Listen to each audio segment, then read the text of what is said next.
¿Quién no ha visto la película La Masacre de Texas o El Silencio de los Corderos? Pero si te digo que ambas fueron inspiradas en hechos reales. Bienvenidos. La siguiente historia de terror se llama El hombre de las mil caras.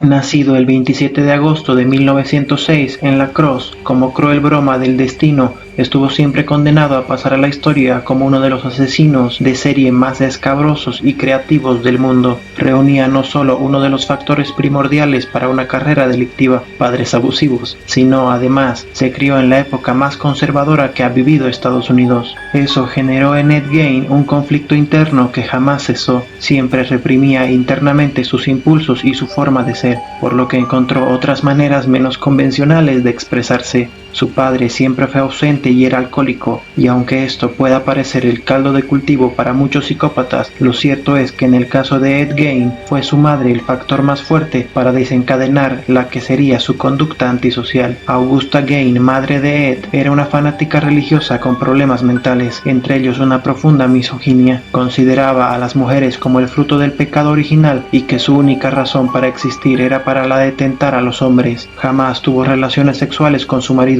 con otros fines que no fuesen reproductivos. Fue esta conducta fría y distante la que se encargaría de deshacer su hogar y convertir a su hijo en uno de los asesinos más estudiados por la psicología criminal. La infancia de Ed Gein transcurrió en la granja de sus padres. Sus años escolares fueron cuanto menos atípicos, ya que su madre se encargaba por medio de palizas y relatos religiosos de mantener a sus dos hijos ajenos al mundo y a las relaciones sociales. No solo le advertía de que debía alejarse de sus compañeros, ya que estos eran pecadores, sino que el contacto con el sexo opuesto era duramente castigado. En su adolescencia, Ed empezó a desvincularse de la realidad, ya que su único referente del mundo exterior eran los cómics y revistas que leía acerca de asesinatos, violencia y horror. De esta manera empezaba a asumir lo que veía en las páginas de papel como parte de su realidad, parte de su mundo y de cómo se regía este. Sumado a la violencia intrafamiliar, ahora percibía también la violencia a través del trabajo de las casas editoriales, y para él todo lo que leía y veía parecía ser lo normal. Es curioso pensar cómo funciona la mente de algunos psicópatas, ya que mientras Ed consumía toda la información gráfica que tuviese que ver con homicidios con toda fascinación, todo lo que concierne al maltrato animal les repugnaba completamente. El hecho que más marcó el comportamiento, según sus propias declaraciones, fue cuando presenció cómo sus padres destripaban con un cuchillo a un cerdito. Según Ed,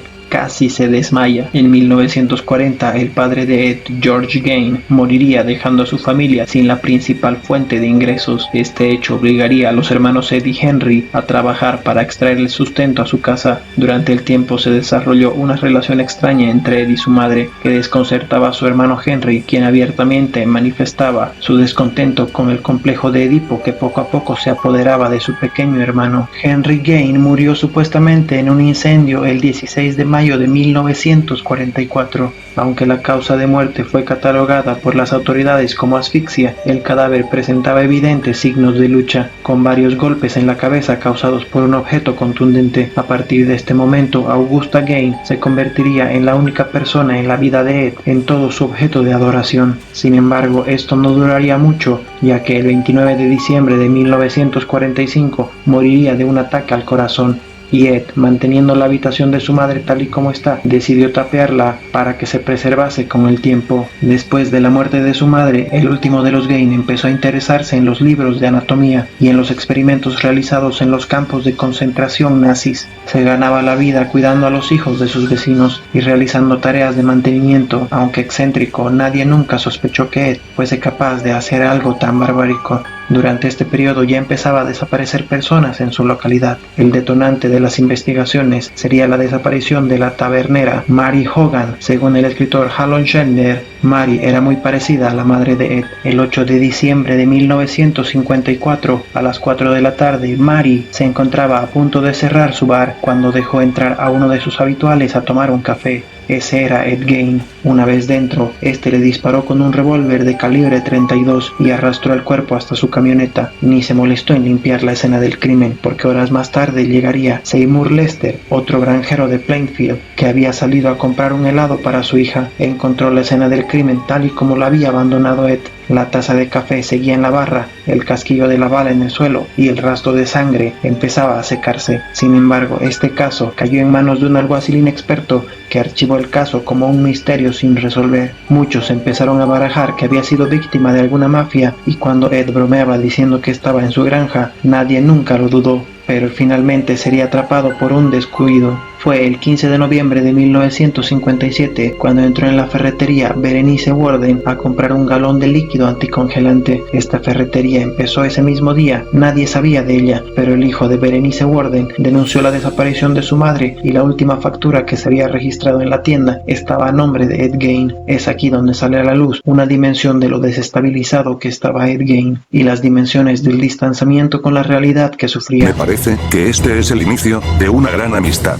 Suscríbete al canal y no olvides activar las notificaciones para no perderte ninguno de nuestros vídeos. El cuerpo de Worden ni siquiera había sido ocultado. Como un carnicero cualquiera, Ed Gein había colgado el cuerpo de la mujer boca abajo en su galpón contiguo a su casa y había practicado una operación para fijar ganchos en sus orejas. La policía pensó que el motivo de esto sería para decorar su pared con la cabeza de Worden, que se encontraba en una caja como si un cazador se tratase. También el corazón de la mujer y el resto de sus órganos habían sido removidos. Dentro de la casa de Ed, la visión era aún más siniestra. Durante los años posteriores a la muerte de su madre, Ed no solo se había formado como un cruel asesino, sino también como un ladrón de tumbas. Su casa se encontraba decorada con diversos muebles, prendas y vajilla confeccionados con partes humanas. La película La Masacre de Texas, años después, no se atrevería a mostrar tanto al público del cine del terror, para que nos demos un poco cuenta la gravedad de este asunto. Con respecto a la otra víctima, Mary Hogan, encontraron su rostro en una bolsa y en una caja su cabeza. La lista del resto de cosas que se encontró la policía ahí fueron 4 narices, huesos humanos, 9 máscaras hechas de piel humana, cuencos hechos con cráneos, 10 cabezas de mujeres con la parte superior cortadas, sillas tapizadas con piel humana, cráneos en los postes de la cama, órganos en la nevera, un par de labios en la correa de la persiana, un cinturón hecho de pezones humanos y una lámpara hecha con la cara de una persona. Sin embargo, y pese al aspecto terrorífico de su hogar, había un lugar que permanecía virgen, impoluto, la habitación de su madre.